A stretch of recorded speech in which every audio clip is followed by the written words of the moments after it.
Sa ngalan ng Ama, ng Anak at ng Espiritu Santo. Amen. Sumainyo ang Panginoon. At sumaiyo rin.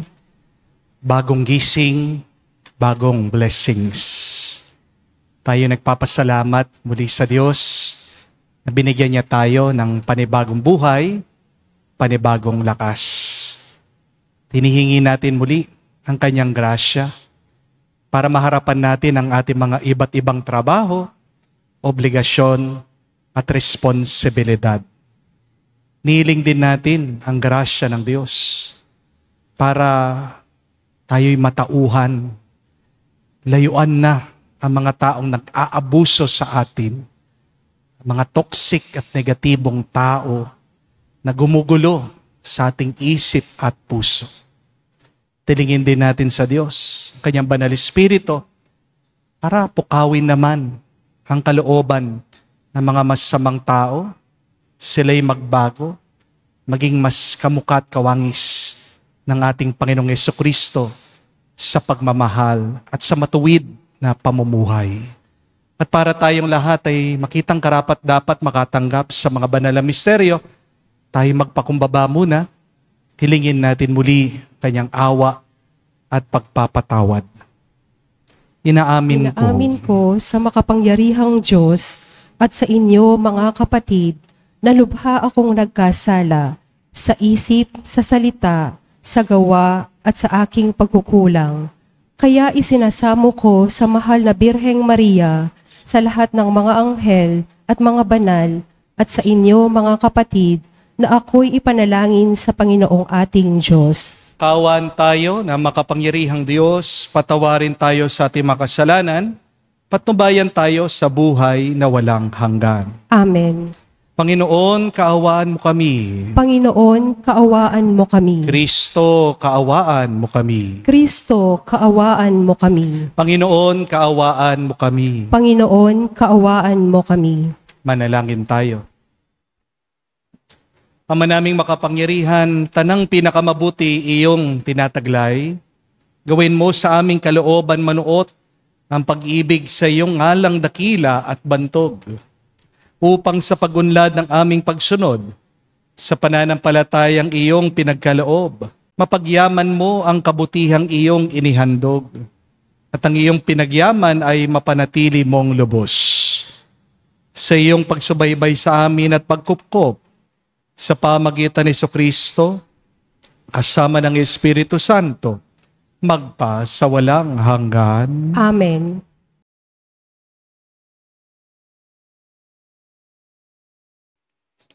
Pagbasa mula sa unang sulat ni Apostol San Pablo sa mga taga-Tesalonika. Mga kapatid, ibig naming malaman ninyo ang katotohanan tungkol sa mga namatay na, nang hindi kayo magdalamhati, tulad ng mga taong walang pag-asa. Naniniwala tayong si Jesus ay namatay at muling nabuhay.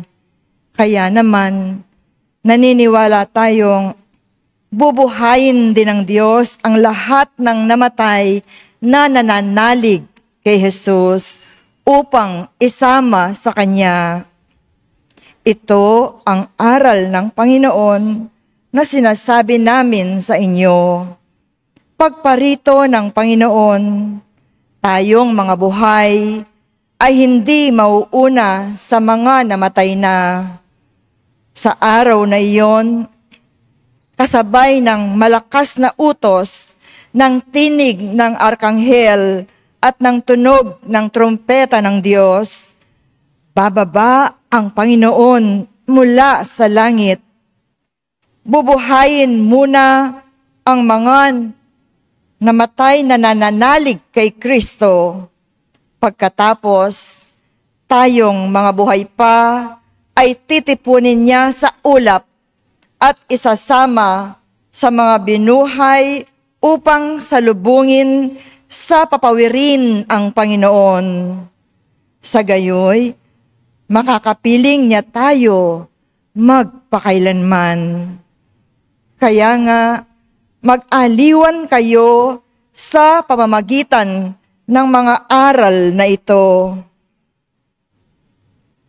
Ang salita ng Diyos. Salamat sa Diyos.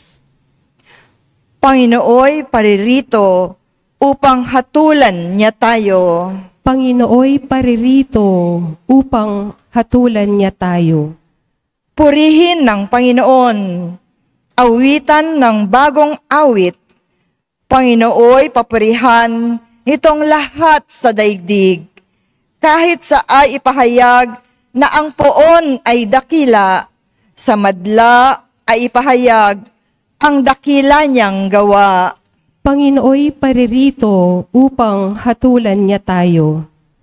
Ang poon ay tunay na dakila, marapat na papurihan. Higit sa sinumang Diyos, siya'y dapat katakutan. Ang Diyos ng sanlibutan pawang mga Diyos-Diyosan. Ang poon lang ang may likha ng buong sangkalangitan. Panginooy paririto upang hatulan niya tayo. Lupa't langit ay magsaya, umugong ang kalaliman. Lahat kayo na nilikhang nasa tubig ay magdiwang. Ang bukirin at ang lahat ng naroon ay sumigaw. Pati mga punong kahoy sa galak ay mag-awitan. Panginooy paririto upang hatulan niya tayo. Ang poon ay pupurihin, pagkat siya ay daratal. Paririto sa daigdig, upang lahat ay hatulan. Tapat siya kung humatol, at lahat ay pantay-pantay. Panginooy paririto upang hatulan niya tayo.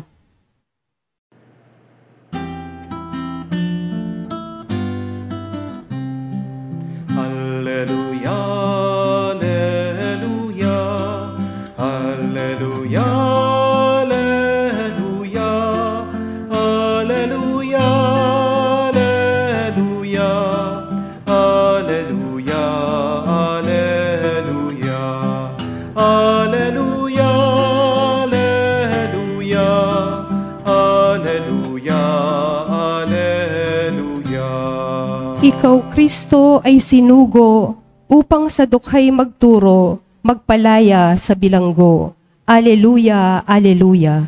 Sumainyo ang Panginoon. At sumaiyo rin. Ang mabuting balita ng Panginoon ayon kay San Lucas. Papuri sa iyo, Panginoon. Nung panong yun, umuwi si Jesus sa Nazareth na kanyang kinalakhan. Gaya ng kanyang kinagawian, pumasok siya sa sinagoga ng araw ng pamamahinga. Tumindig siya upang bumasa at binigay sa kanya ang aklat ni Propeta Isaias. Binuksan niya ang aklat sa dakong kinasulatan ng ganito: Sumasa akin ang Espiritu ng Panginoon, sapagkat hinirang niya ako upang ipangaral sa mga dukha ang mabuting balita. Sinugo niya ako upang ipahayag sa mga bihag na sila'y lalaya at sa mga bulag na sila'y makakakita, upang bigyang kaluwagan ang mga sinisiil at ipahayag ang pagliligtas na gagawin ng Panginoon. Binalumbon niya ang kasulatan at matapos sinauli sa tagapaglingkod, siya'y naupo. Nakatitig sa kanya ang lahat na nasa sinagoga at sinabi niya sa kanila, natupad ngayon ang bahaging ito ng kasulatan, samantalang nakikinig kayo. Pinuri siya ng lahat at namangha sa kanyang napakahusay na pananalita. Hindi ba ito ang anak ni Jose? Tanong nila. Kaya't sinabi ni Jesus, walang pagsalang babanggitin ninyo sa akin ang kawikaan nito. Doktor, gamutin mo ang iyong sarili. Sasabihin din ninyo sa akin, gawin mo naman sa iyong sariling bayan ang nabalitaan naming ginawa mo sa Capernaum. At nagpatuloy ng pagsasalita si Jesus. Tandaan ninyo, walang propetang kinikilala sa kanyang sariling bayan. Ngunit sinabi ko sa inyo, maraming babaeng balo sa Israel Noong kapanahunan ni Elias na hindi umulan sa loob ng 3 taon at kalahati at nagkaroon ng matinding tagutom sa buong lupain. Subalit, hindi sa kanino man sa kanila pinapunta si Elias, kundi sa isang babaeng balo ng Sarepta, sa lupain ng Sidon. Sa dinami-dami ng mga ketungin sa Israel nung kapanahunan ni Eliseo, walang pinagaling isa man sa kanila. Sinaaman pa na taga-Syria ang pinagaling. Galit na galit ang lahat ng nasa sinagoga nang marinig ito. Nagtindigan sila at pinagtabuyan siyang palabas. Sa taluktok ng borol na kinatatayuan ng bayan upang ibulid sa bangin. Ngunit dumaan siya sa kalagitnaan nila at umalis. Mga kapatid, ang mabuting balita ng ating Panginoon. Pinupuri ka namin, Panginoong Hesukristo. Magandang araw po muli sa inyong lahat. Hanggang kailan mo titiisin ang pananakit ng isang toxic na tao bago ka lumayo sa kanya? How much disrespect can you take before finally you decide to cut off a person out from your life? Kailan bang tamang panahon para alisin mo na yung taong yan sa buhay mo dahil sinasaktan ka na niya? Para sagutin po natin ito po ang gusto ko munang sagutin niyo. Mamamatay po ba kayo kapag uminom kayo ng lason? Yes or no? Yes. Di po ba? Kung kakaunti lang yung lason na iniinom mo, kinakain mo, mamamatay ka ba? Yes or no? Yes. Tingnan nyo na po. Marami, kakaunti, kapag lason yan, makakamatay sa'yo. Di po ba? At ganyan din po pagdating sa toxic at negatibong tao. Hindi ibig sabihin na titiis mo siya, natatanggapin mo na lang siya. Amen? We should remember and understand that. It is not because you can tolerate it, you will just accept it. Hindi dahil natitiis mo ang ugali ng isang tao na dapat okay ka na dapat tanggapin mo na lang siya. Amen? Do not stay where you can tolerate, but go where you can celebrate. Amen? Tandaan niyo po, mga toxic na tao ay lason sa buhay mo. Kapag negatibo ang isang tao, kailangan lumayo-layo ka dito. Kung hindi makahawa ka sa kanya, at lalo ka lang niyang masasaktan. Kung hindi, mapapatay ka niya. O baka mapapatay mo ang iyong sarili sa sakit ng loob mo sa kanya. Amen? Tignan niyo po ang ginawa ng ating Panginoong Hesukristo sa Ebanghelyo. Umalis siya, tinalikuran niya yung mga tao na gustong patayin siya. Oo, turo ng Diyos. Mahalin mo ang kaaway mo. Pagdasal mo ang nakasakit sa iyo. Pero hindi sinabi ni Jesus, manatili kayo dyan sa mga taong gustong pumatay sa inyo. Wala tayong mababasang ganyan sa turo ng ating Panginoon. Kung may panganib na sa buhay mo, panahon na, lumayo ka na. Hindi po pagmamahal ang nagpapaabuso. Amen? Hindi kabaitan ang tinitiis mo ang kabastusan ng ibang tao. Amen? Yes, you can forgive people from your heart. But after that painful, hurtful experience, learn not to welcome them back to your life. Apology accepted, but access denied. Hindi po totoo yung forgive and forget. Ang tamang aral dapat, forgive and learn. Kayo nga po, forgive and learn. Kapag kasi puro ka na lang forgive and forget, kawawa ka, gagamitin ka, aabusuhin ka. Amen? Mga kaibigan, huwag naman po kayong maging biktima ng mga masasamang ugali ng ibang tao. Kung meron kang toxic na katrabaho, diyan sa inyong opisina, kung meron kang toxic na boss, minumura ka, hindi ka na nga pinagbre-break, pinapakain, yung overtime mo hindi pa binibigay, maghanap ka na ng ibang trabaho.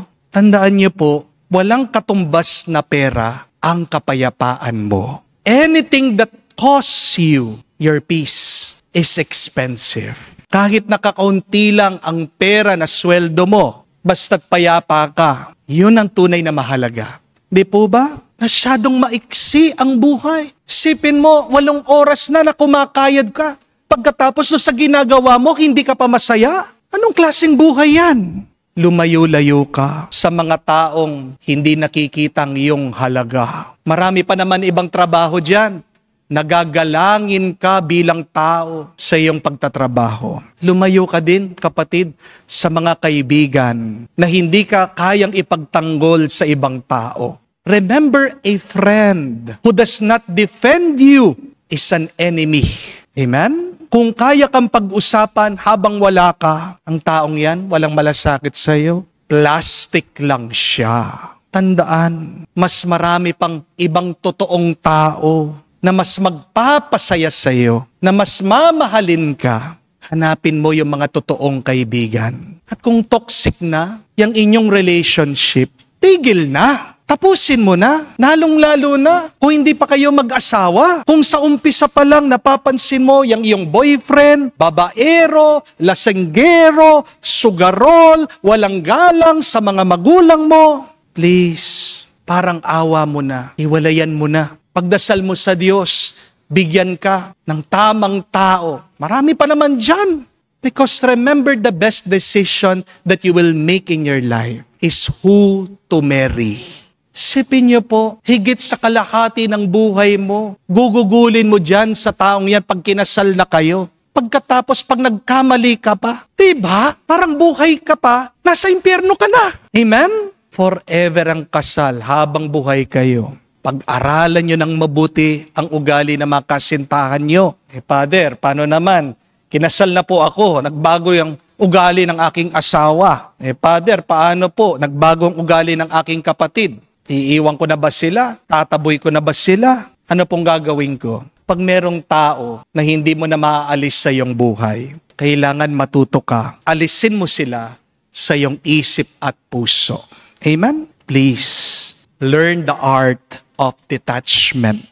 Huwag kang palagi mag-overreact dyan sa ginagawa ng toxic na tao na yan.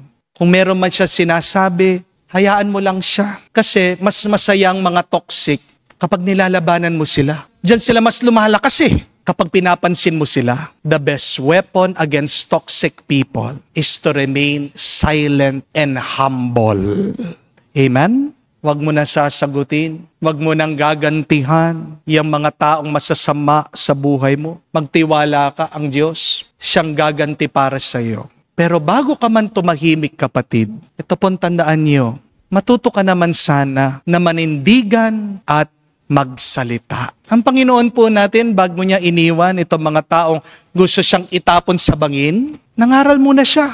Pinagsabihan sila. Tingnan niyo po, ang ating Panginoon nanindigan. Opo, maganda na i-ignore mo yung mga nananakit sa iyo. Pero kung hindi ka magsasalita, pagpapatuloy nila yung kanilang mga masamang gawa. Di po ba? Maganda rin paminsan-minsan. Ipahiya mo naman ang masamang tao para madalas sila. Kasi ikaw na lang palaging inaabuso nila at pinapahiya. Kaya mo din naman na baliktarin . Kung nasa tama ka, paglaban mo. Amen? Tingnan niyo po yung ibang bansa, kapag nahuli po na corrupt yung opisyalis, agad nagre-resign. Sa pwesta yung politiko, o yung iba, nagpapakamatay pa nga .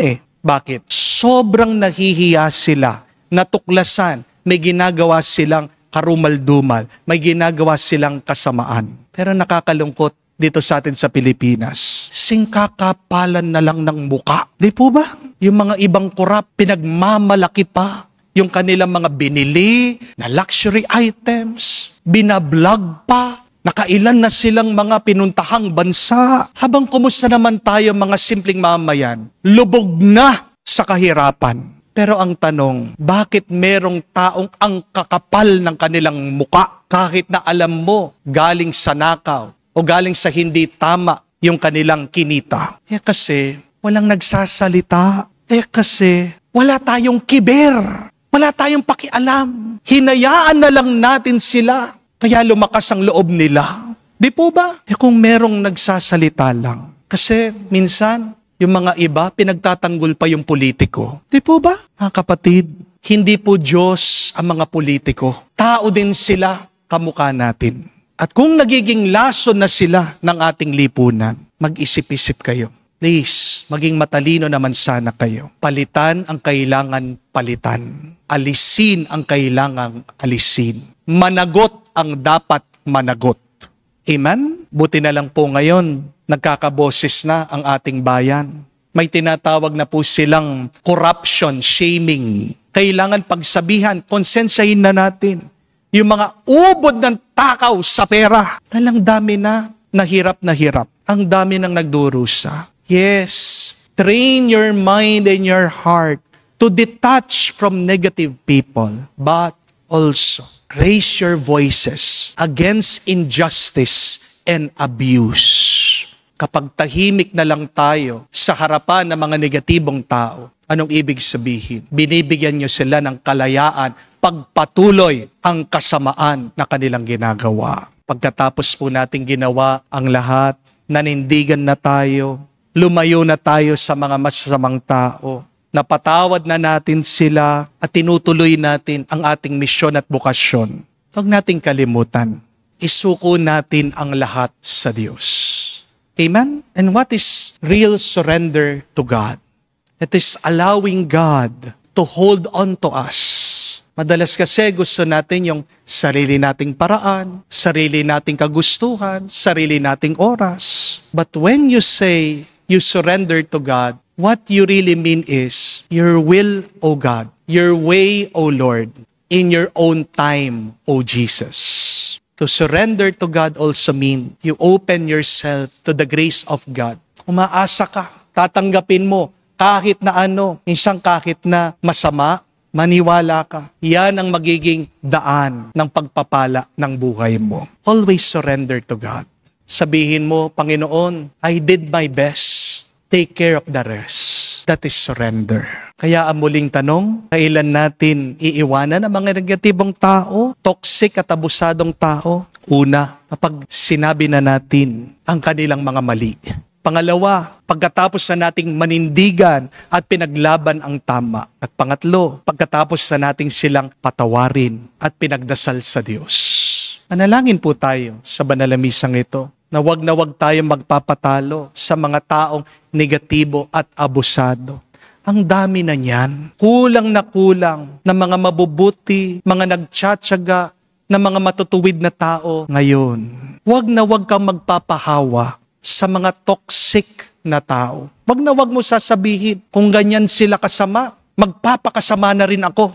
Wag, dahil tandaan mo, may nakalaan na bunga, consequence, parusa para sa mga taong baluktot ang kanilang pamumuhay. Continue doing the good that God wants you to do. Matuto kang manindigan at lumaban para sa tama. Kita ng Diyos yan at ikaw ay pagpapalain sa iyong katapatan. Lagi tayong manalig at umasa sa Diyos. Huwag kang mag-alala. Araw-araw ka naman niyang binibigyan ng kanyang lakas, ng kanyang grasya. Amen. Tinanggihan si Jesus ang sarili niya, mga kababayan. Tanggapin natin siya na may pananampalataya at pananalig. At ating sabihin, Panginoon, dinggin mo kami. Panginoon, dinggin mo kami. Ang mga pinuno ng simbahan naway ipahayag ng may katapangan at isabuhay ng may paninindigan ang salita ng Diyos. Manalangin tayo sa Panginoon. Panginoon, dinggin mo kami. Sa pamamagitan ni Kristo sa atin, naway mapagtanto ng sandaigdigan ang bukal ng tunay na karunungan. Manalangin tayo sa Panginoon. Panginoon, dinggin mo kami. Ang mga Kristiyanong magulang naway maging matatag sa pagsunod kay Kristo na siyang daan, katotohanan at buhay. Manalangin tayo sa Panginoon. Panginoon, dinggin mo kami. Sa katahimikan po ng ating puso, banggitin natin at sabihin sa Diyos ang ating mga personal na pangangailangan. Makapangyarihang Ama, walang sino man sa amin na makakalapit kay Kristo kung hindi mo ito pinagkaloob. Gawin mo kaming iisa sa Kanya upang makapiling ka namin sa magpa sa walang hanggan. Amen.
Manalangin kayo mga kapatid para ang ating mga paghahain ay kalugdan ng Diyos amang makapangyarihan. Tanggapin nawa ng Panginoon itong paghahain sa iyong mga kamay sa kapurihan niya at karangalan sa ating kapakinabangan at sa buong sambayanan niyang banal.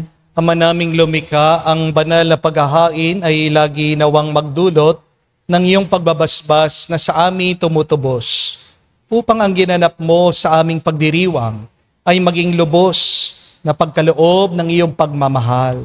Sa pamagitan ni Jesucristo kasama ng Espiritu Santo, magpa sa walang hanggan. Amen. Sumainyo ang Panginoon. At sumaiyo rin. Itaas sa Diyos inyong mga puso at diwa. Itinaas na namin sa Panginoon. Pasalamatan natin ang Panginoong ating Diyos. Marapat na siya ay pasalamatan. Ama naming makapangyarihan, tunay nga marapat na ikaw ang aming pasalamatan.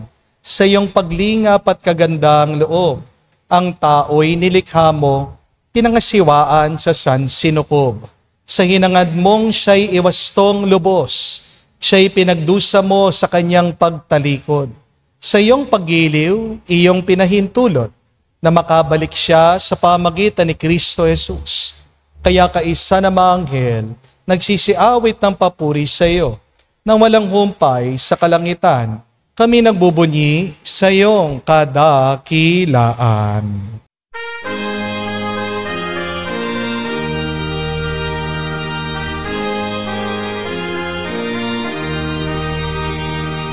Santo, Santo, Santo, Panginoong Diyos ng mga hukbo, napupuno ang langit at lupa ng kadakilaan mo.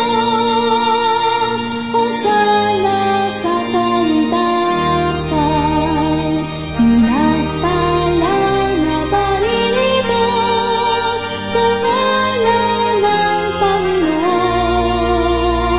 Hosana sa kaitasan,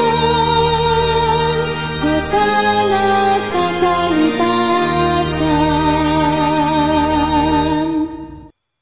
Ama naming banal, ikaw ang bukal ng tanang kabanalan. Kaya't sa pamagitan ng iyong Espiritu, gawin mong banal ang mga kaloob na ito, upang para sa amin, maging katawan at dugo ng aming Panginoong Hesukristo. Bago niya pinagtiis ang kusang loob na maging handog, hinawakan niya ang tinapay, pinasalamatan kanya. Pinaghati-hati niya iyon, inabot sa kanya malagad at sinabi, Tanggapin ninyong lahat ito at kanin. Ito ang aking katawan na ihahandog para sa inyo.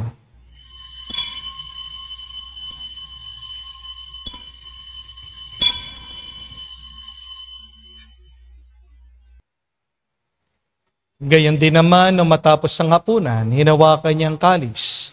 Muli kanyang pinasalamatan. Inabot niya ang kalis sa kanyang malagad at sinabi, "Tanggapin ninyong lahat ito at inumin. Itong kalis ng aking dugo, ng bago at walang hanggang tipan. Ang aking dugo na ibubuhos para sa inyo at para sa lahat, sa pagpapatawad ng mga kasalanan. Gawin ninyo ito sa pag-aalaala sa akin."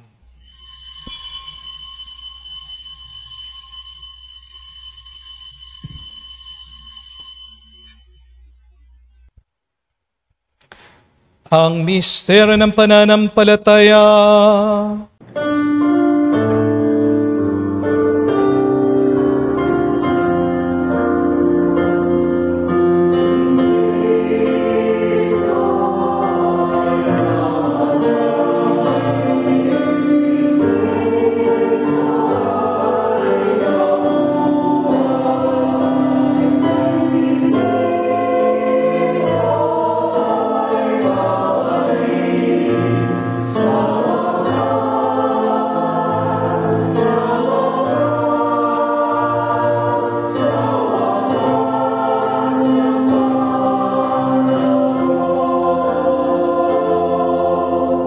Ama, ginagawa namin ngayon ng pag-alaala sa pagkamatay muling pagkabuhay ng iyong anak. Kaya tiniyalay namin sa iyo ang tinapay nagbibigay buhay at ang kalis na nagkakaloob ng kaligtasan. Kami nagpapasalamat dahil kami iyong minarapat na tumayo sa harap mo para maglingkod sa iyo. Sinasamo namin kami magsalo-salo sa katawan at dugo ni Kristo ay mabuklod sa pagkakaisa sa pamagitan ng Espiritu Santo. Amalingapin mong iyong simbahan, laganap sa buong daigdig. Puspusin mo kami sa pag-ibig. Kaisa ni Leon ang aming Santo Papa, si Florentino aming Arsobispo, at ng Tanang Kaparian. Alalahanin mo rin ang aming mga kapatid na nahimlay may pag-asang sila'y muling mabubuhay. Gayon din naman lahat ng mga pumanaw. Kawan mo't sila't patuloyin sa iyong kaliwanagan. Kawaan, pagindapating kaming lahat, makasalo sa iyong buhay na walang wakas. Kaisa na mahal na Birhen Maria, Ina ng Diyos. Kaisa ni San Jose ang kanyang maluwalhating esposo. Kaisa ng mga apostol, lahat ng mga banal, na namuhay dito sa daigdig na kalugod-lugod sa iyo. May pagdiwang nawa namin, pagpupuri sa kararangal mo, sa pamagitan ng iyong anak, aming Panginoong Heso Kristo. Sa pamamagitan ni Kristo, kasama niya at sa Kanya, ang lahat ng parangal at papuri ay sa iyo, Diyos Ama, makapangyarihan, kasama na Espiritu Santo, magpasawalang hanggan.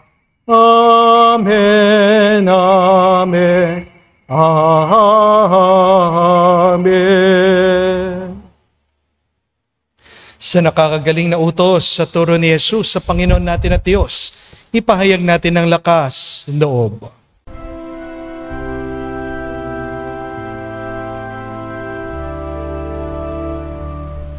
Ama namin, sumasalangit ka, sambahin ang ngalan mo, mapasa amin ang kaharian mo, sundin ang loob mo dito sa lupa, para ng sa langit. Bigyan mo kami ngayon ng aming kakanin sa araw-araw.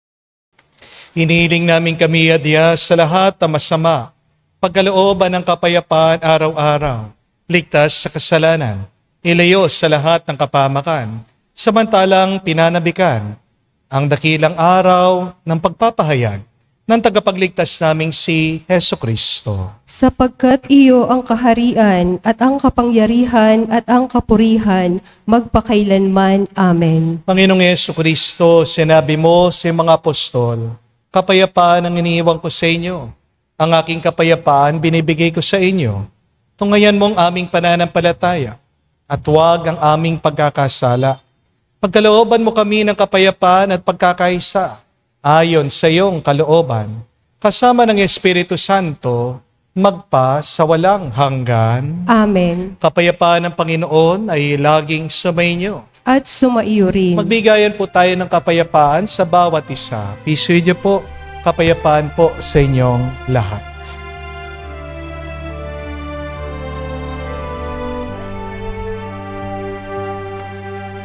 Cordero ng Diyos na nag-aalis ng mga kasalanan ng sanlibutan, maawa ka sa amin. Maawa ka sa amin. Cordero ng Diyos na nag-aalis ng mga kasalanan ng sanlibutan, maawa ka sa amin. Maawa ka sa amin. Cordero ng Diyos na nag-aalis ng mga kasalanan ng sanlibutan, ipagkaloob mo sa amin ang kapayapaan. Mga kapatid, naririto ang ating Panginoong Jesucristo, ang Kordero ng Diyos.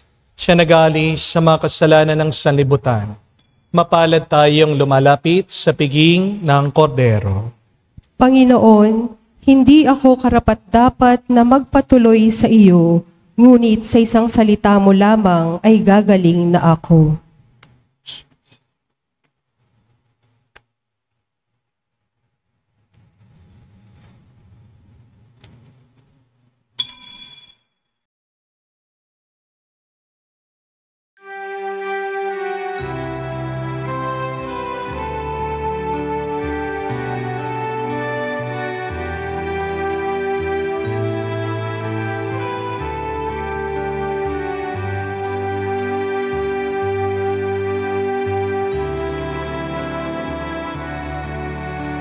Alam mong pagkatao ko, wala akong matatago. Alam mong aking isipan, alam mo ang lahat ng ginagawa ko, O Diyos.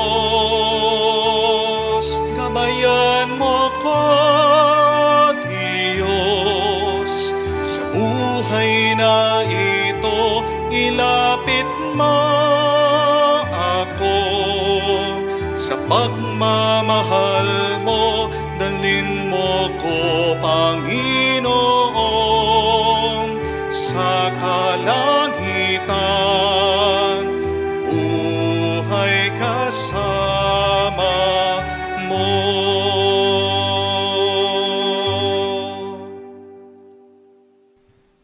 Manalangin tayo.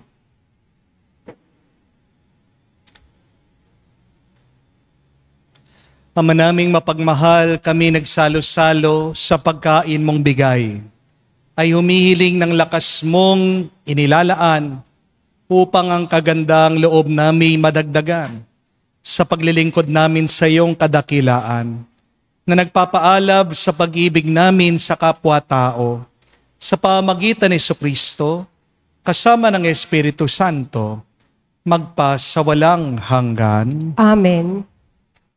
Muli po, paalaala mga kapatid, hindi ibig sabihin kapag natitiis mo ay dapat tanggapin mo. Do not go where you can tolerate, but go where you can celebrate. Ang lason kahit nakakaunti, pag araw-araw mo naman yan kinakain at tinatanggap, mamamatay ka din. At ganyan din po pagdating sa mga negatibo at toxic na tao. Kaya nga maaaring depressed ka, malungkot ka, magagalitin ka, dahil exposed ka sa mga negatibong tao, palaging depressed din, malungkot at magagalitin. Walang masama sa paglayo sa mga taong nakakasakit at nang aabuso na sa atin. Kaya nga, bigyan mo naman ng break ang iyong sarili. Para po sa ating assignment, mas bigyan mo ng pansin at panahon yung mga taong nagpapasaya sa'yo, mga taong nagbibigay sa'yo ng kapayapaan. And if you have nowhere to go, the church is always open to receive you. Give more time, spend it with the Lord, para maalis yung toxic minsan sa ating katawan. Kailangan kang uminom ng supplements, ng maglilinis sa mga toxic na ingredients sa iyong loob. Please, make it your daily habit to go to Mass. Hayaan mo ang salita ng Diyos, siya magbigay ng kapayapaan sa iyo. Remember, the most expensive thing is that which that costs you your peace. Napakamahal, magastos, kapag nasasakripisyo mo na ang iyong kapayapaan. Paano magkaroon ng kapayapaan? Surrender palagi sa Diyos. Umasa ka palagi sa Panginoon. Sumainyo ang Panginoon. At sumaiyo rin. At kayo'y basbasan ng Diyos makapangyarihan sa lahat, sa ngalan ng Ama, ng Anak, ng Espiritu Santo. Amen. Ang misa'y natapos na, humayo kayo sa kapayapaan ni Kristo. Salamat sa Diyos.